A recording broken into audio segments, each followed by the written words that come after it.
Hello, YouTube world. It's me, HeyArcher. Thanks for coming. I'm sorry, I am way late on my Star Wars videos. I said I was going to do Star Wars videos all week. It's Tuesday, new movies out on Friday or Thursday night, and some people have already watched it. So I am trying to stay away from spoilers as best I can. So if I don't even read your comments in this video until next week, that's why. I'm not excited for the movie, and I've done kind of a video talking about that. But I did watch some fun videos lately, and one of my favorite YouTube channels is the Cosmonaut Variety Hour. Now, they do video essays, essentially, and a video essay is kind of that, where it's a long-form video where somebody's making a case, talking about the points, and of course, at the end, just kind of wrapping things up the way you would read a normal essay. And right now, there's a series going on where he's actually breaking down the Star Wars movies in 3 parts, since there are 3 trilogies. He did already the video on the original trilogy. I'll link that below. And this week, his video on the prequels came out. I'll link that below. So why am I making this video? Why are you guys even here? So I guess I wanted to defend one of the aspects of the case that the prequels suck. What I wanted to do here was kind of give you guys a couple things to watch that might help you appreciate not the first prequel, not the second one, but the third one. Now, in my rankings of Star Wars movies, and I'm probably going to take flack for this, Revenge of the Sith is in my top 3. And of course, Empire Strikes Back is number 1. Number 2 and 3 interchange between Revenge of the Sith and actually Rogue One. We'll discuss that later. Let's go back, right?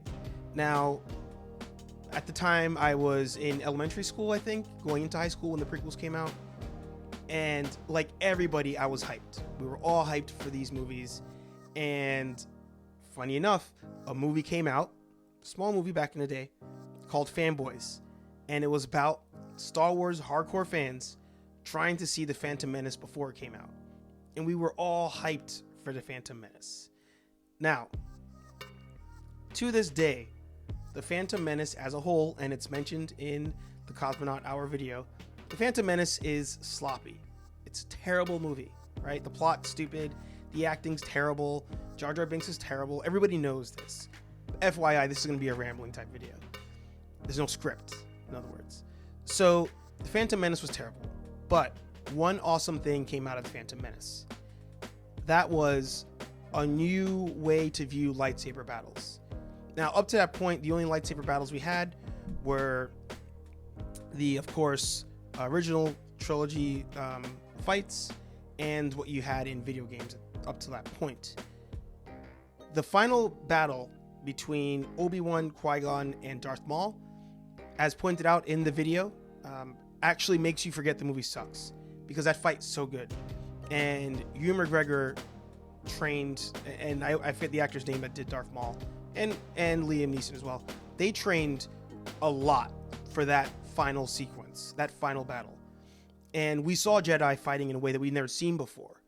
So even when the movie was done, you left the movie thinking this movie was great, this movie was fantastic. And then when it's on the rewatches that you're like, this movie sucks. I'm fast forwarding, I'm skipping, whatever. So the big takeaway in that movie was the Darth Maul fight. Now, following that movie, you have Attack of the Clones. And what started to happen with Star Wars was the expanded universe concept was getting popular again. And between Attack of the Clones and Revenge of the Sith, Cartoon Network, with a partnership with Star Wars, they got, I can't think of his name, Tanevsky? Gendy Tardovsky. I always butcher that name. I'm saying it wrong probably right now. So the 3 of them, and he became famous off Samurai Jack, the 3 groups kind of decided we're going to do some filler, right, in between episode 2 and episode 3. Now, when they started doing the Clone Wars series, it was short episodes, like 5 minutes, I want to say. And then going into episode 3, the show came back, but in longer form, 20-minute episodes or your standard 30-minute or whatnot. That series, right, was a whole that took Star Wars to another level. That was a whole new viewpoint of the characters, of fighting in general, and got all of us hardcore fans extremely hyped for Revenge of the Sith. Extremely hyped. Now, going into that third movie, and that's where this is different than what's going on now in the sequel trilogy. Going into that movie, even though the previous 2 movies sucked, a lot of us were just happy to get Star Wars at the time. But it was just throwing fuel on the fire. We were like, this is it. They're going to redeem the last 2 movies. The fights are going to be crazy. One thing in particular led to that. And I remember vividly having this conversation with a friend in college where this series introduces 2 things, right? One, introduces General Grievous and his badassery. General Grievous in this animated show takes on multiple Jedi. We're talking Masters and Padawan. Takes on multiples of them. Becomes a plot point of the animated series. And then the series ends and you're like, shoot, how are they going to beat this guy in the movie? And I remember my friend and I actually, I think a couple of us, we actually sat down and were trying to brainstorm how could Anakin and Obi-Wan take on General Grievous, because he took on like 6 Jedi multiple times at a time. The series ends and the final scene is Mace Windu crushing General Grievous, injuring him severely.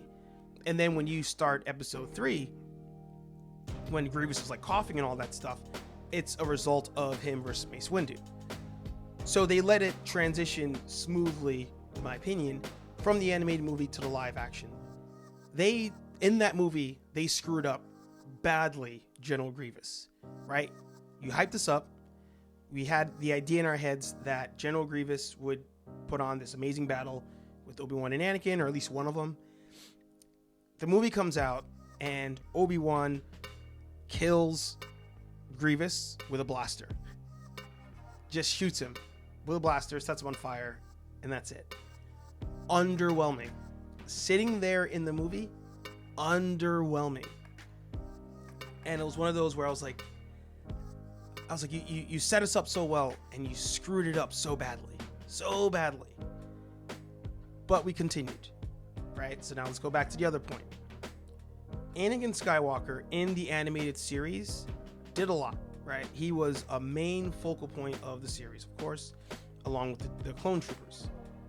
Now, in the final episode, I believe it is, or the second final, one of the last ones, Anakin actually gets a chance to do the Jedi trials, right? But not in the traditional sense. Anakin and Obi-Wan run into these creatures that are being enslaved by the Hydra ripoff in the Star Wars world. And Obi-Wan tells Anakin that he has to go save those people because one of their elders, who was like a mystic, he even like had a premonition of somebody coming to save them that had some sort of mechanical arm. And that's when Obi-Wan holds up Anakin's hand and you see the robotic arm. So he goes, this actually might be your official Jedi trial, since I've never been able to give you one. You got almost fast-tracked because of you being brought into all of this in the middle of a giant battle, giant war, if you would.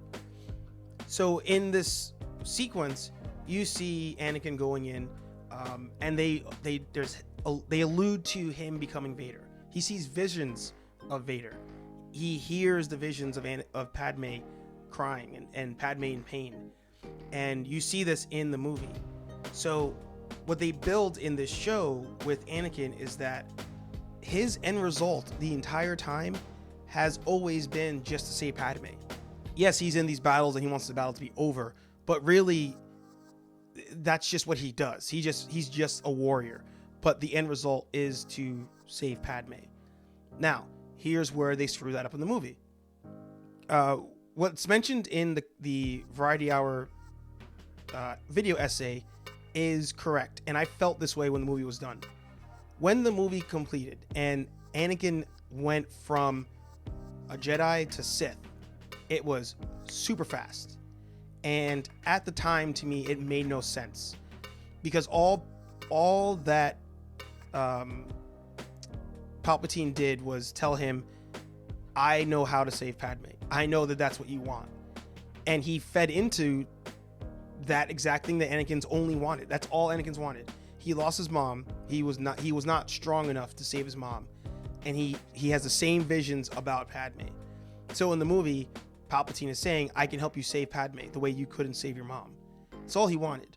So in that split second, when he kills or contributes to the death of Mace Windu, and then Palpatine's like, now you gotta go kill all the Jedi, and he just does it. Yeah, it didn't make it was too fast. It didn't make a lot of sense. And it seems it was too clunky. It just didn't seem right? So then Star Wars and Cartoon Network and all of them, they go back to the drawing board here, and they say, why don't we redo Clone Wars, the cartoon? But now it's going to be 3D, and we'll expand on that lore of the Clone Wars. That there is what made me then appreciate Revenge of the Sith, right? Now, in the description below, I'm going to put down some, what in my opinion are required episodes to watch. If for nothing else, season 5, start to finish, watch the whole thing. The other seasons, there's episodes here and there you can watch. I'll put them down below. But the Clone Wars, the Clone Wars had more time to flesh out Anakin, Obi-Wan, the Palpatine's plan, all of these things.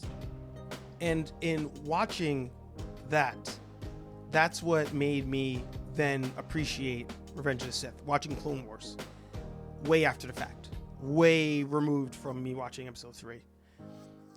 One of the main reasons is that Anakin throughout the Clone Wars not only has these premonitions of going evil or some sort of evil being there, he goes through a lot for this Jedi Order.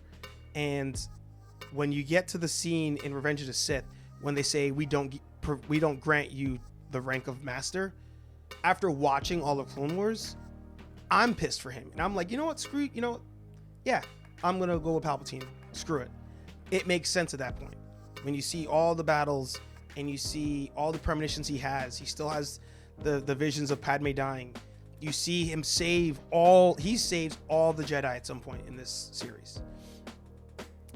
That is that moment where I'm like, okay, him going evil in Revenge of the Sith, now it makes sense.